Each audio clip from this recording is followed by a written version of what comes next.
I woke up to silence. Not the comfortable kind, the one I used to wake up to when Nathan was beside me, his slow breathing filling the space between us. This was different. This was empty. The sheets beside me were cold. I frowned, reaching out instinctively, my fingers brushing against nothing but air. My stomach twisted as I pushed myself up, glancing toward the bathroom door. It was open. No light on. Something felt wrong. I slipped out of bed, my bare feet hitting the hardwood floor as I moved through the house. Every step felt heavier than the last. Nathan. My voice echoed in the quiet. Nothing. The living room was untouched. The kitchen exactly the same as last night. But as I turned toward the entryway, my chest tightened. His shoes were gone.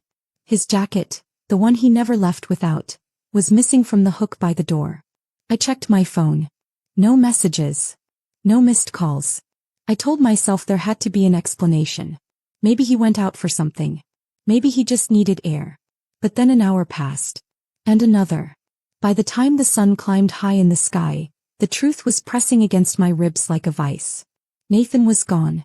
I sat on the couch, gripping my phone so tightly my knuckles ached. I called him. Straight to voicemail. I texted. No response. I should have been angry. I should have screamed, thrown something, demanded an answer from the universe. But I didn't. I just sat there staring at the door, waiting for it to open. Waiting for the man I loved to walk back through it. But he never did. The world didn't stop when Nathan left. It should have. It felt like it had, like everything had come to a screeching halt the moment I realized he wasn't coming back. But life was cruel that way. It moved forward, merciless and indifferent, even when your heart had been shattered into 1,000 unfixable pieces. Days blurred together. At first I didn't leave the house. I kept expecting to hear his key in the lock, to wake up and find him standing in the doorway with some ridiculous excuse. I had to go, Claire. I had no choice. I swear I was coming back. But no one knocked. No one called. The man I had given my heart to had disappeared without a trace, and I was left drowning in the aftermath. When a week passed, I finally forced myself to go back to work.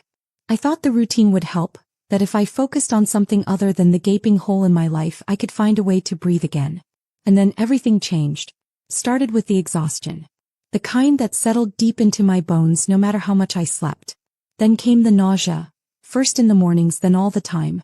At first I blamed it on stress. My body was still in shock from what had happened, from the weight of losing someone without warning. But deep down, a whisper of fear started to take root. It took me days to work up the courage to buy a test. I remember sitting on the edge of the bathtub, staring at the little plastic stick in my shaking hands. 5 minutes had never felt so long. My heart pounded so loudly I could barely hear myself breathe. And then there it was. 2 pink lines. Pregnant. The air left my lungs. I stared at the result, unblinking, waiting for my mind to catch up. Waiting for the moment it would sink in that I wasn't alone. Nathan had left, but he hadn't taken all of himself with him. I pressed a hand to my stomach, my breath shuddering as 1,000 emotions crashed over me at once. Joy, terror, grief. This should have been a moment of celebration, a moment of whispered excitement in the dark as we dreamed about names and tiny hands wrapped around fingers. Instead, I was sitting in an empty bathroom holding a pregnancy test in my hands with no one to share it with. Tears blurred my vision as I squeezed my eyes shut. I wanted to hate him. I wanted to scream, to curse his name, to tell myself that he didn't deserve to know, that if he could leave me without a second thought, he had no right to this part of my life. But then I thought about all the nights we had spent talking about the future. The way his face would light up when we passed by a playground, how he would squeeze my hand and whisper, "One day, Claire. One day that'll be us." And now he would never know. I spent the next few weeks convincing myself that he wasn't coming back. That I had to be strong.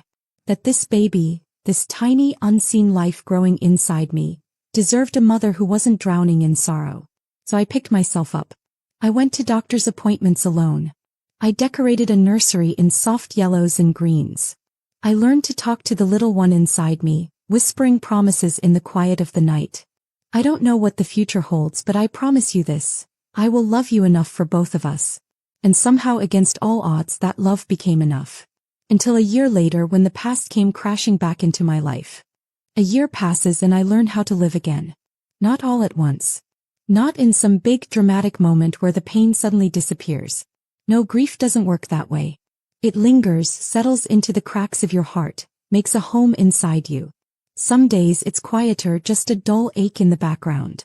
Other days it's suffocating, wrapping around my chest so tightly I can barely breathe. But I keep going. Because I have to. Because he needs me. Eli is everything. The first time I held him, I thought my heart would burst. He had a full head of soft brown hair, tiny fingers that curled around mine like he already knew me. When his deep blue eyes, Nathan's eyes, blinked up at me, I thought I might shatter. But I didn't. Because I had made him a promise. So I love him enough for both of us. I hold him when he cries. I hum lullabies in the dark, rocking him back to sleep when nightmares stir him awake.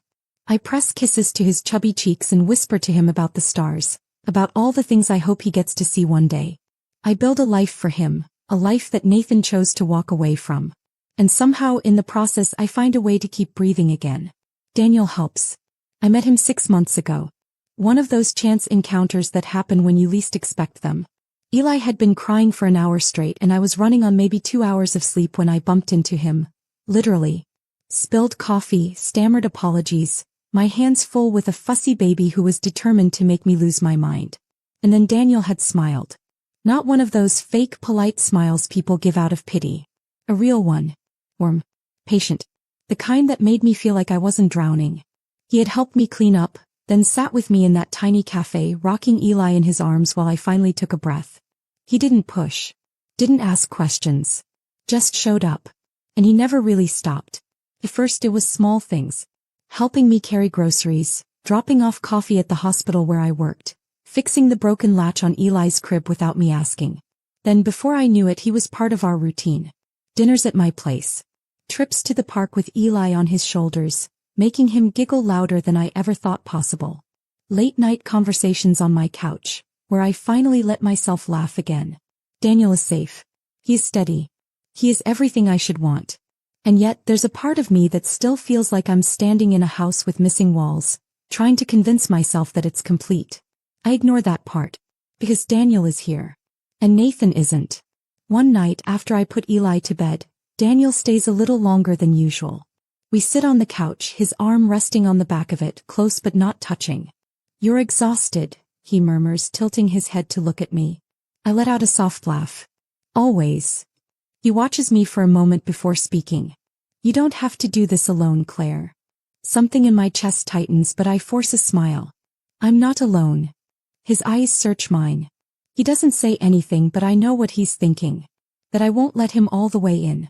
That I still keep part of myself guarded. And he's right. Because deep down I know I am still waiting for something. Or maybe I am waiting for someone. But that someone is never coming back. So I take a breath, push away the ghost of a man I once loved, and let Daniel pull me into his arms. I let myself believe for just a moment that maybe this is enough.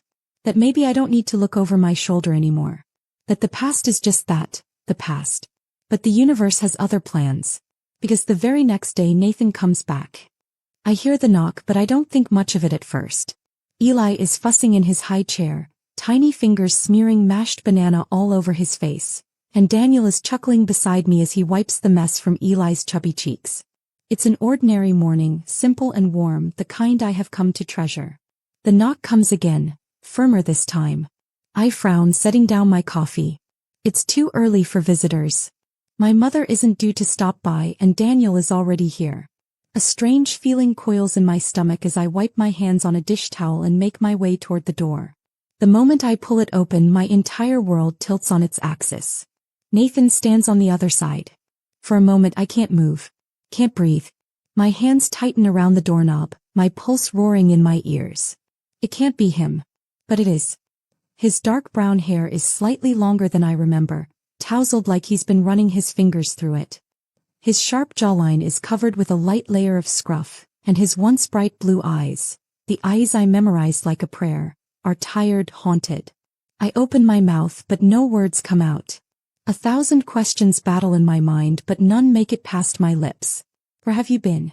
Why did you leave? Why no? Nathan stares at me like he's seeing a ghost. His throat bobs, his breath shaky. Claire. The sound of my name on his lips is enough to shatter me all over again. I hate that it still affects me, that it sends something sharp through my chest. I hate him. And yet all I can do is stand there, frozen in the doorway, torn between slamming the door in his face and stepping forward just to see if he's real. A small giggle breaks the silence. Eli. My entire body stiffens. Nathan's gaze flickers over my shoulder, drawn to the sound. I see it in his face, the exact second he notices the high chair. The tiny feet kicking against the tray. The moment his eyes land on our son. His entire body locks up. His lips part, his breathing suddenly shallow. He looks at Eli, then at me, then back again. Claire. His voice is barely a whisper. Is he? My throat is dry, but I force the words out. Yes. A heavy silence hangs between us, thick and suffocating. Nathan's entire body trembles as he drags his fingers through his hair, his gaze locked onto Eli as if the world has just been pulled out from under him. I don't let myself feel sympathy. I don't let myself care. Because he left. He doesn't get to stand here now, looking broken, looking wrecked over a life he chose to abandon. Footsteps sound behind me and then Daniel's voice, steady, warm, protective. Claire. Nathan's head snaps up, his sharp gaze locking onto Daniel as he steps beside me. I swear I see something in him crack when his eyes land on the way Daniel is standing so close to me, the way his hand lingers near the small of my back. I should have been prepared for this moment. But I wasn't.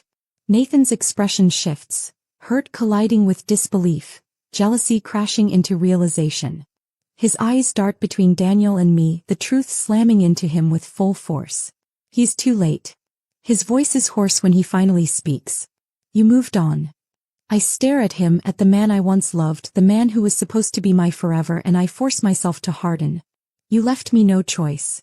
Nathan flinches just barely, but I catch it. A war rages behind his eyes, a storm of emotions barely contained. His hands tighten into fists at his sides, his jaw clenching like he's fighting something he doesn't know how to control. And then he does something I never expected. He takes a step forward. Claire, he murmurs, voice thick with something that sounds like regret, like desperation. I never wanted to leave. I hold up a hand. Don't. He freezes.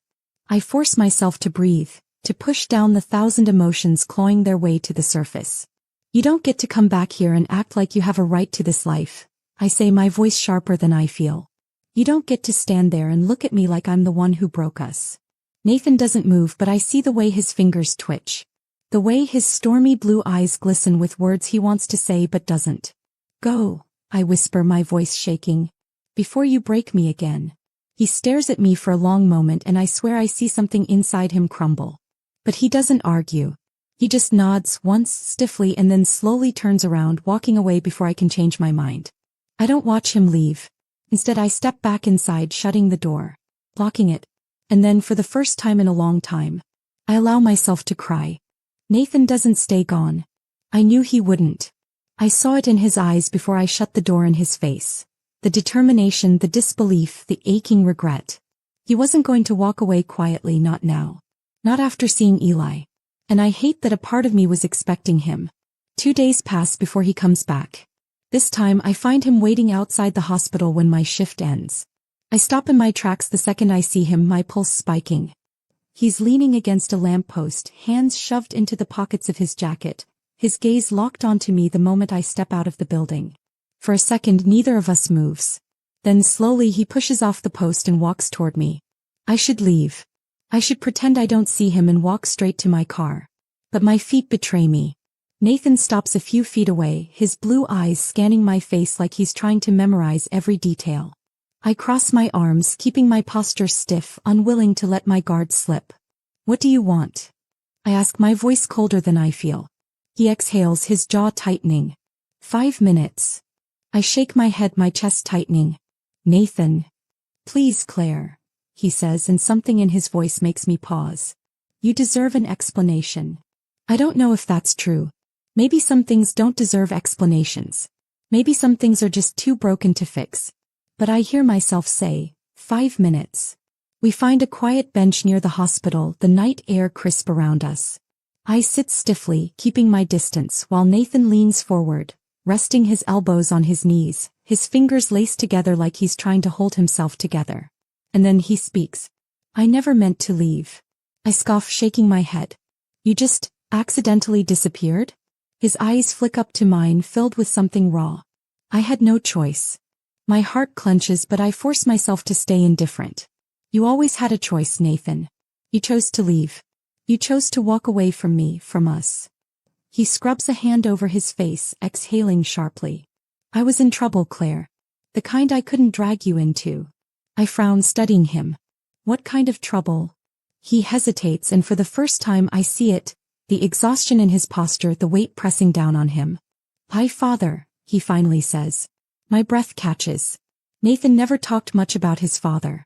What little I knew was pieced together from tense conversations and the few stories he had reluctantly shared.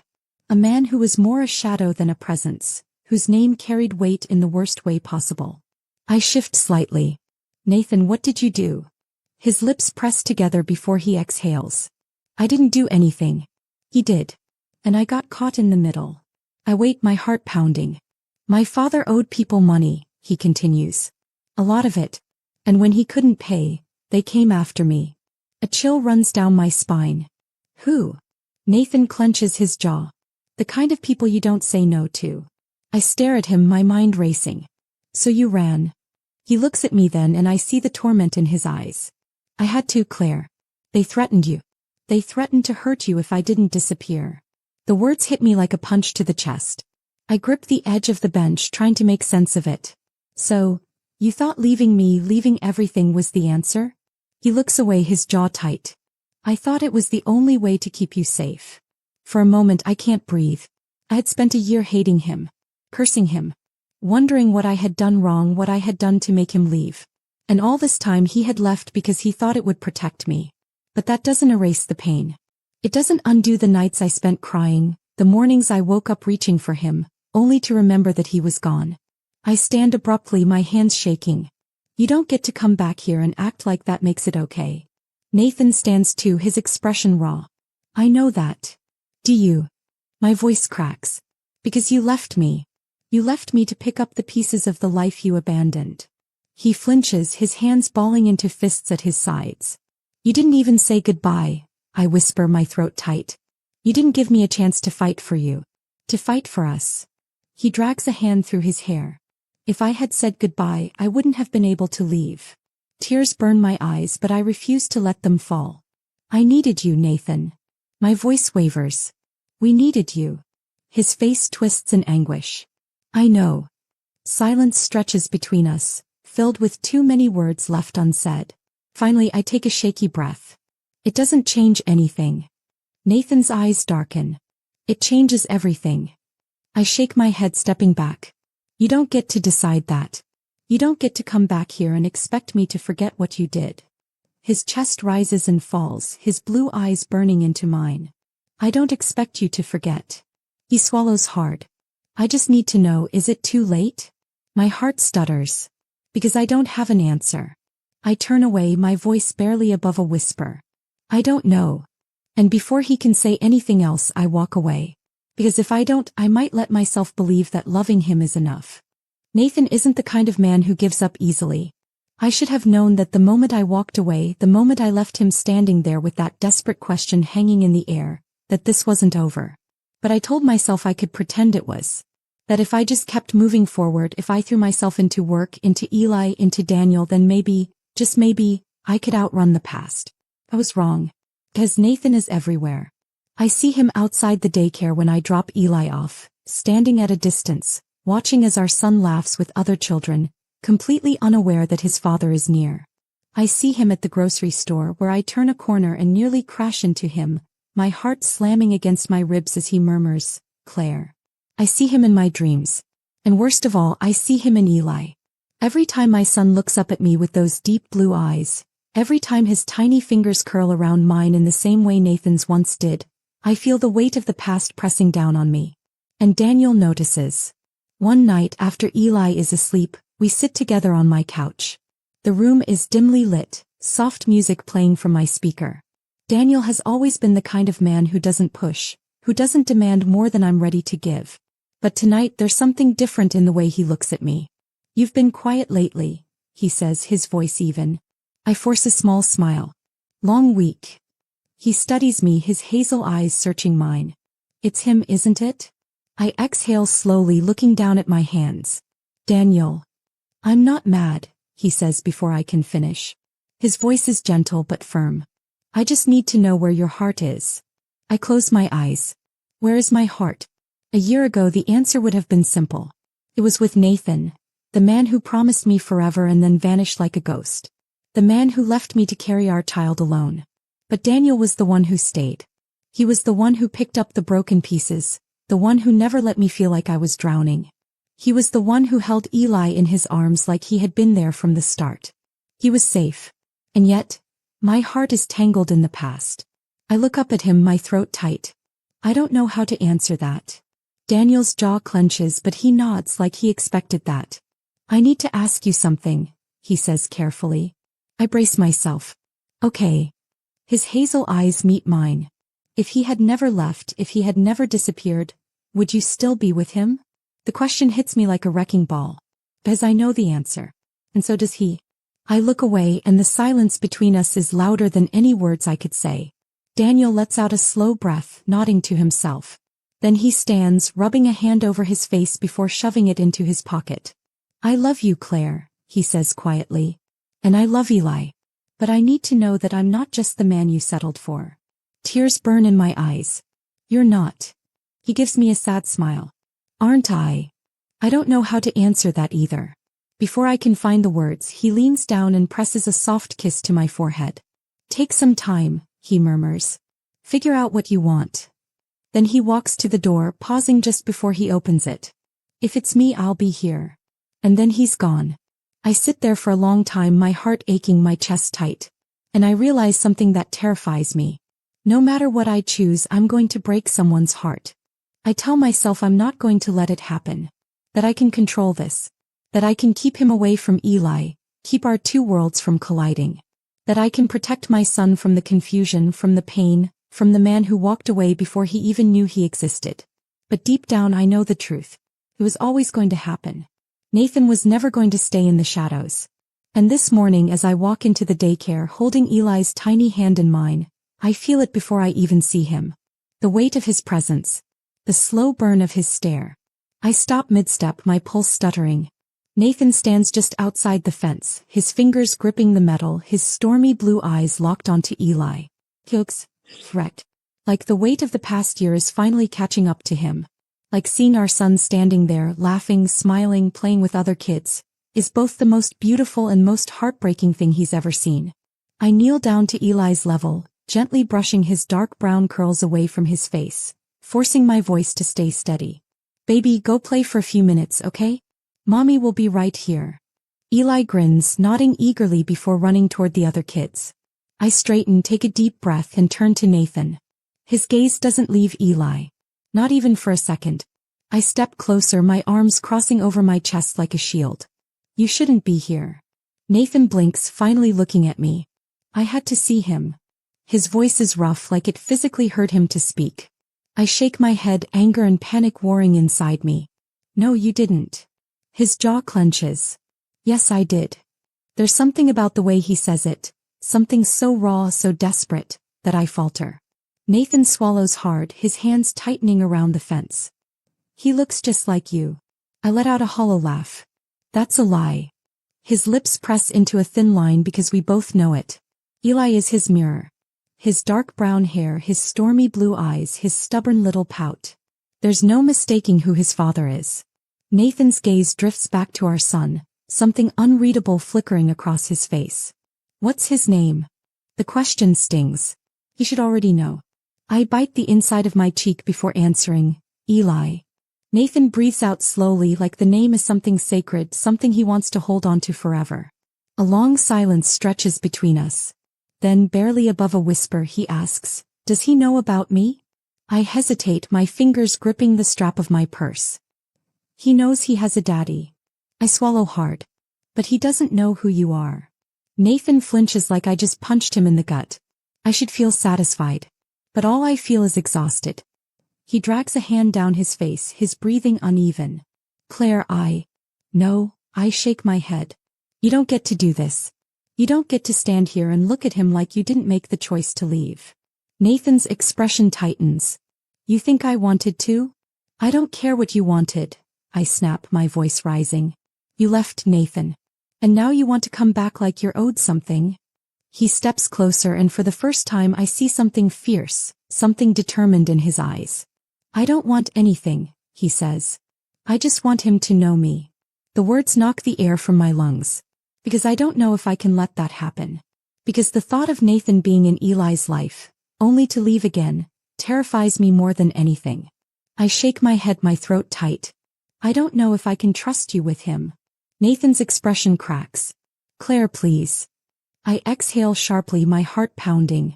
And then, before I can stop myself, before I can think about what this means, I make the hardest decision of my life. I whisper, come back tomorrow. Nathan's eyes widen, hope flickering behind the pain. For what? I swallow hard. To meet your son. I don't sleep that night. I lie awake, staring at the ceiling, my thoughts racing in endless circles. Nathan is meeting Eli tomorrow. I don't know if I made the right choice. Part of me still wants to slam the door shut, to protect my son from a man who once walked away without looking back. But another part of me, the part that remembers the way Nathan looked at Eli like he was seeing the entire world for the first time, whispers that maybe, just maybe, I should give him this chance. By morning, exhaustion weighs heavy in my bones. But there's no time to dwell on it. Eli is already awake, climbing onto my bed with a sleepy grin and messy hair. Mama, he giggles, pressing his tiny hands against my face. Wake up. I laugh despite myself, pulling him into my arms. He smells like baby shampoo and warmth, and for a moment I close my eyes, inhaling deeply. No matter what happens today, he is my priority. I get us both ready, making breakfast, keeping my hands busy so my mind doesn't spiral. But before I can overthink for the 100th time, a knock sounds at my door. Not Nathan. It's too early for that. I open the door and Daniel stands there. His hazel eyes flick over me, searching as if he already knows something is wrong. Of course he does. You look exhausted, he says softly. I force a small smile. Rough night. Daniel exhales, stepping inside. Claire, we need to talk. My stomach twists. I know.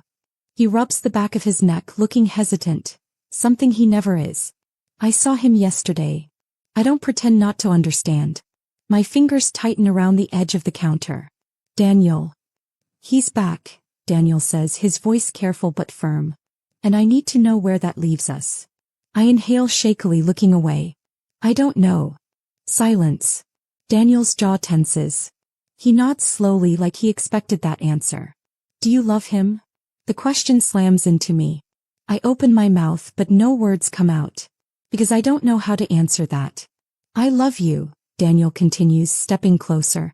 And I love Eli. I've been here, Claire. Every single day, when he woke up crying, when you were exhausted, when you thought you couldn't do this alone. His voice softens. But you weren't alone. You had me. Tears sting my eyes. I know. I don't want to lose you, he admits, his voice rough. So I need you to hear me out before you make any decisions.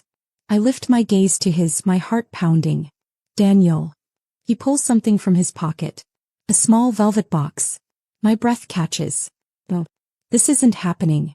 Daniel takes a deep breath, then kneels in front of me. My hands fly to my mouth, my vision blurring. I want to be your future, Claire, he says, his voice filled with certainty. Not just yours, but Eli's too. He opens the box, revealing a simple, elegant ring. Marry me. The air leaves my lungs. Daniel, I whisper. I love you, he says again.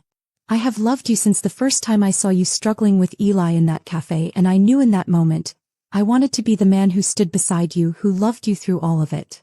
Tears slide down my cheeks. You don't have to do this alone anymore, he murmurs. Let me be your family. A sob escapes me. Because this should be easy. Daniel is good and steady. He's safe. He has been here for me, for Eli, for every moment when I thought I wouldn't survive the weight of it all. And yet, as I stare down at the man who has given me nothing but love, all I can think about is the man I never stopped loving. Nathan. I squeeze my eyes shut, my heart shattering under the weight of this moment. Because no matter what I say next, someone is going to get hurt. I don't say yes. I don't say no either.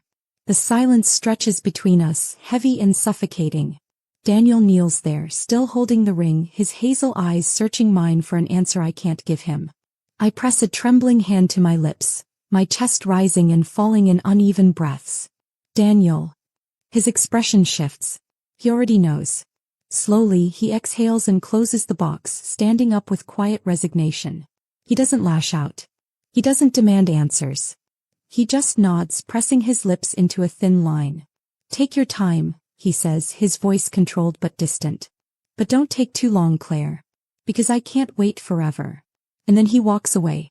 The moment the door clicks shut behind him, I collapse onto the couch, burying my face in my hands. I feel like I'm drowning.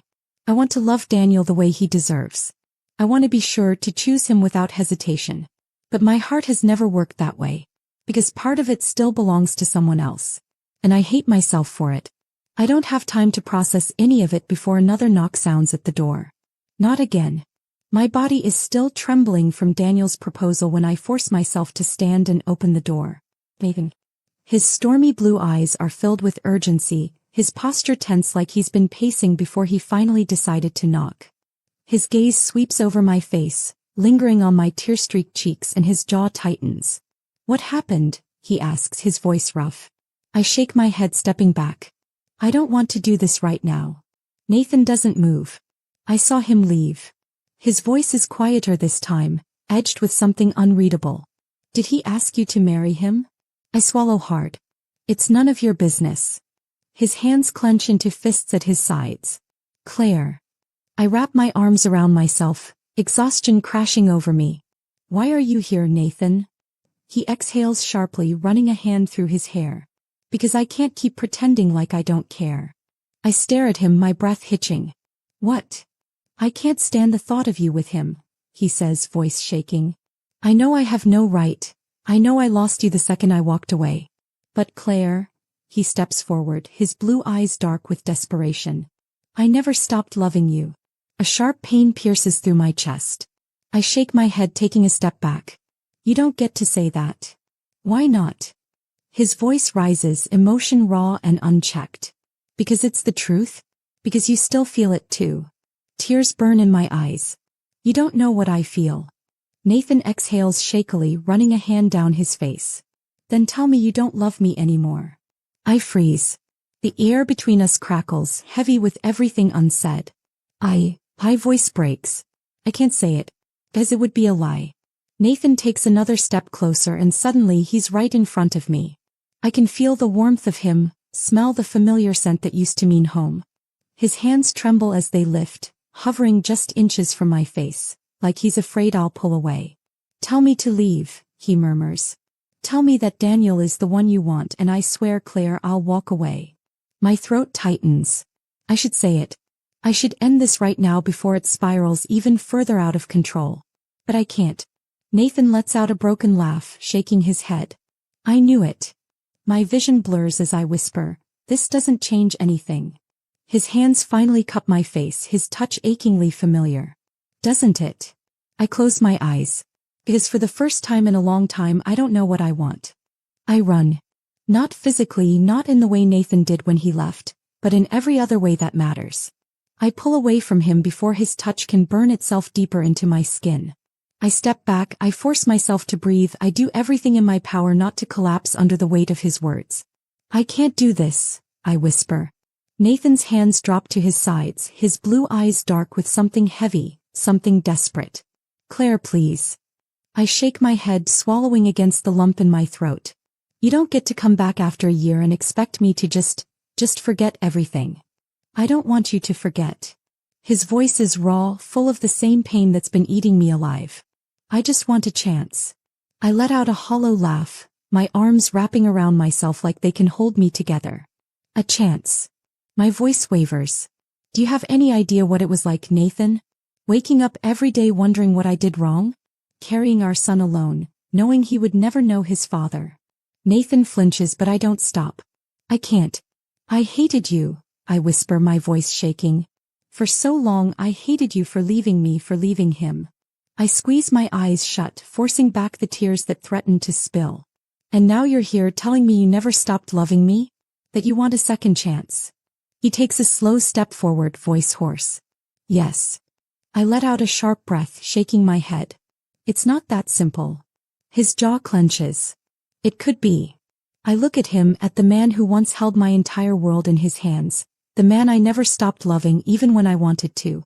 And I feel it again, the deep aching pull of him, the way my heart still knows his like it was never broken. But then I think about Daniel. About the way he stayed. About the nights he held Eli when I was too exhausted to move, the mornings he brought me coffee, the way he never let me feel like I was drowning. I think about how easy it would be to choose him.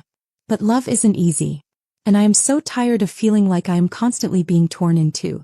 I need time, I say finally, my voice barely above a whisper. Nathan's eyes search mine. How much time? I shake my head. I don't know.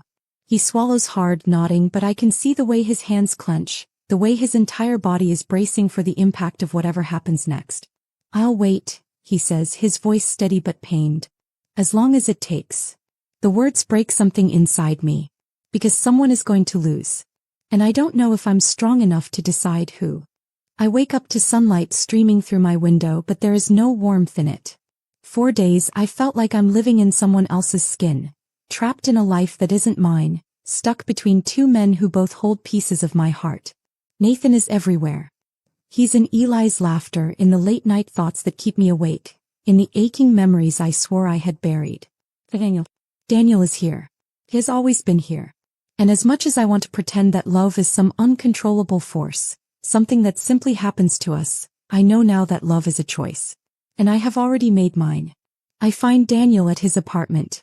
I don't call ahead, don't give myself time to overthink. When he opens the door, his expression shifts from surprise to quiet understanding. You've made your choice, he says, voice unreadable. My throat tightens. I have. Daniel watches me, his hazel eyes searching mine, bracing for the worst. I step forward, close the space between us, and lace my fingers with his. I choose you, I whisper. His breath shudders, his grip on my hands tightening like he doesn't trust this to be real. Claire. I love him, I say, the truth like a knife. A part of me always will. I squeeze his hands, my voice trembling. But he left. And you stayed. Daniel exhales sharply, his forehead pressing against mine. Are you sure? I let out a shaky laugh, a real one. I've never been more sure of anything. And then, before I can say another word, his lips crash into mine. It's different than I imagined.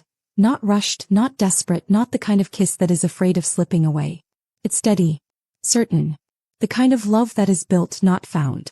The kind of love that stays. Nathan doesn't fight me when I tell him. I meet him at a park where Eli is playing on the swings, his laughter ringing through the crisp autumn air.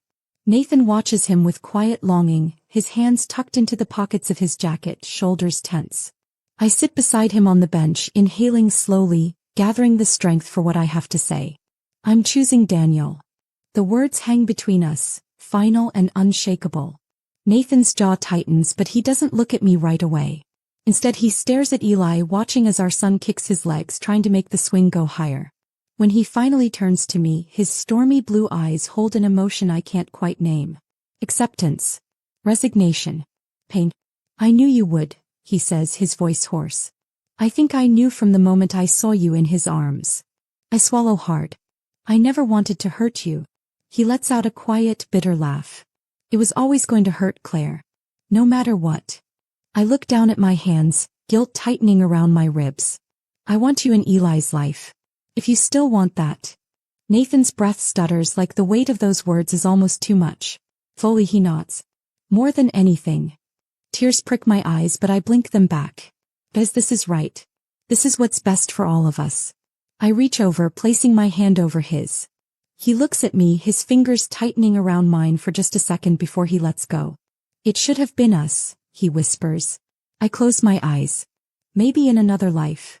We sit there in silence for a long time, until Eli's voice calls out, breaking the moment. Mommy. Look how high I can go.